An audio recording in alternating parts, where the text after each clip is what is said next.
Mónica García Gómez, portavoz adjunta de Más Madrid en la Asamblea de Madrid. Muy buenos días. No le podemos ver la boca, no sabemos si es mustia. En cualquier caso, sus rifirrafes y combates dialécticos entre Ayuso y usted cada vez son más subidos de tono. No sé a qué lo achaca, parece que la saca de quicio. Bueno, ojalá el combate dialéctico estuviera centrado en lo que nos preocupa ahora mismo en la Asamblea de Madrid, ¿no? Nos preocupa una parte de la oposición, ¿no? Que es qué está ocurriendo en Madrid, cómo podemos prevenir la tercera ola, cómo estamos sin rastreadores y cómo hemos construido un hospital sin sanitarios.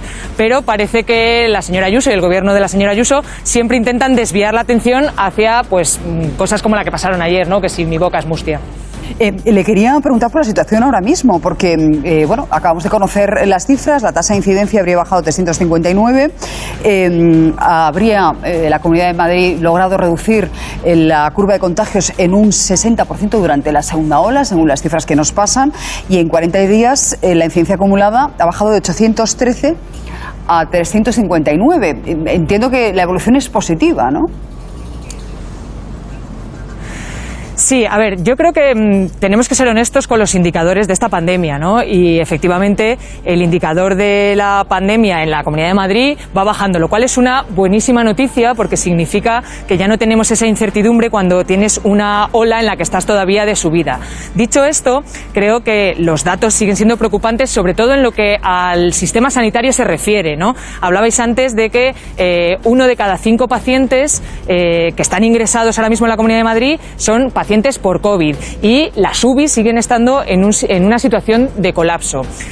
Esto significa que tenemos un sistema sanitario colapsado, que era una de las cosas que teníamos que haber evitado. Y esto significa que, que si tienes que pedir una cita, y seguramente muchos de los que nos estén viendo hayan pedido una cita, se la hayan retrasado, no tengan acceso a su centro de atención primaria, le llevan retrasando durante muchos meses su cita con su especialista. Esto significa tener un sistema sanitario colapsado sigue siendo preocupante en la Comunidad de Madrid. Y yo creo que nos tendríamos que centrar también en estos indicadores, ¿no? En que, como bien decíais antes, esta situación, la situación de Madrid en Alemania, es una situación preocupante y sin embargo tenemos un gobierno aquí en la Comunidad de Madrid que lanza las campanas al vuelo y yo creo que ni una cosa ni la otra.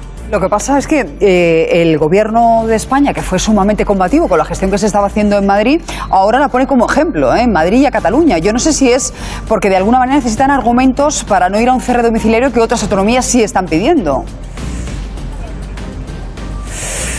Bueno, yo creo que ninguna de las dos ha sido un ejemplo y la Comunidad de Madrid creo que no se puede poner como ejemplo. Madrid llegó tarde, llegó a poner medidas además obligadas, ¿no? La señora Ayuso tuvo que ser obligada casi a poner medidas cuando ya estábamos en el pico de la ola. Estamos hablando de que teníamos aquí barrios y distritos en los que la incidencia era casi de 1.800, que es casi 10 veces más de lo que la ECDC recomienda para empezar a poner medidas. Entonces creo que como ejemplo Madrid dista mucho de ser un ejemplo. Otra cosa es el debate político y el rifirrafe político y la confrontación política entre el gobierno de Madrid y el gobierno estatal. Pero eso es una cosa aparte de la realidad sanitaria, de la realidad epidemiológica que ha ocurrido en la Comunidad de Madrid.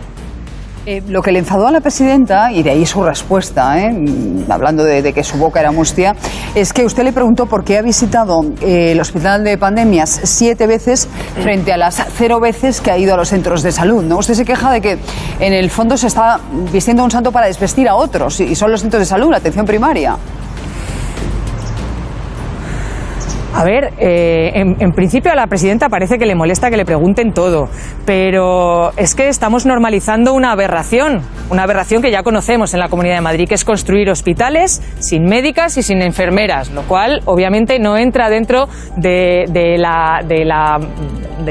criterio cabal de nadie, ¿no? Y entonces cuando se le pregunta por esto, como cuando se le pregunta por dónde están los 1.700 millones que le han transferido para ir al fondo COVID, como cuando se le pregunta por cuáles son los criterios científicos por los cuales ha construido un hospital de pandemias y no ha contratado rastreadores, pues se pone nerviosa. Pues entonces, claro, yo creo que esto es bastante sintomático de el devenir del gobierno de la Comunidad de Madrid, ¿no? Que no es capaz de contestarte de sus principales bazas políticas, no es capaz de darle una respuesta argumentada y razonal.